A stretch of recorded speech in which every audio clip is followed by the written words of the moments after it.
Dewan Pimpinan Wilayah Partai Solidaritas Indonesia atau PSI Kalimantan Tengah menggelar silaturahmi dan konsolidasi organisasi bersama pengurus DPD PSI Kabupaten Kapuas. Kegiatan ini menjadi penutup rangkaian safari konsolidasi DPW PSI Kalteng ke seluruh kabupaten dan kota di Kalimantan Tengah, sekaligus menindaklanjuti instruksi Dewan Pimpinan Pusat untuk memperkuat organisasi hingga tingkat akar rumput.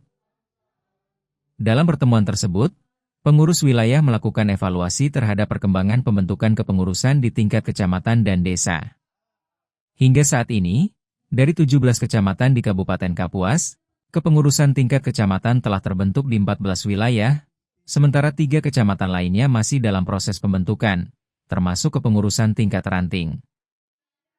Selain memperkuat struktur organisasi, PSI juga terus mendorong peningkatan keterlibatan perempuan dalam kepengurusan partai sesuai ketentuan yang berlaku. Kan ada prospek yang sangat baik, karena kami sungguh merasa berbahagia kepada pengurus DPD PSI Kabupaten Kapuas, karena bisa menghadirkan sedemikian banyak ya pengurus DPC terdekat. Karena kita tahu bahwa Kabupaten Kapuas ini terdiri daripada 17 kecamatan, kemudian ada 214 desa, dan ada 17 kelurahan.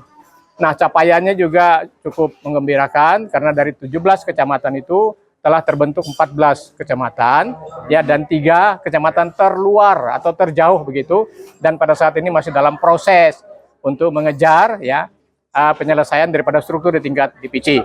Nah, kemudian teman-teman kita di DPC secara berjenjang mereka bertugas dan bertanggung jawab untuk membentuk pengurus pada tingkat DPRD. Ya, di mana pengurusnya itu terdiri dari 10 pengurus ya, 10 personil sampai dengan tingkat saksi dan juga koordinator RT dan RW.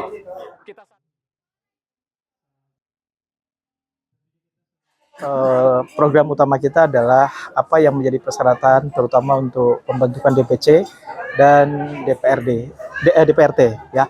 Nah, kita harapkan juga seperti target kita tadi bahwa mudah-mudahan di akhir tahun ini bisa selesai. Bahkan target kita tidak sampai akhir tahun itu ya, sehingga apa yang menjadi persyaratan khusus ini bisa kita penuhi, dan ini juga nantinya kita akan meluas kepada anggota PSI, sehingga nantinya ketika kita sudah syarat lengkap, ini juga harus kita penuhi juga bagaimana keanggotaan PSI itu. Nah, inilah target-target jangka pendek kita yang tentunya harus kita penuhi.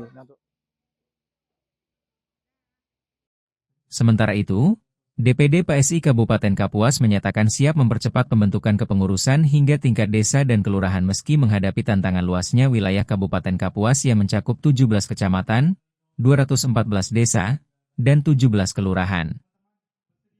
Penguatan organisasi ini diharapkan menjadi fondasi untuk memperluas keanggotaan serta meningkatkan dukungan masyarakat menghadapi agenda politik pada pemilihan umum mendatang.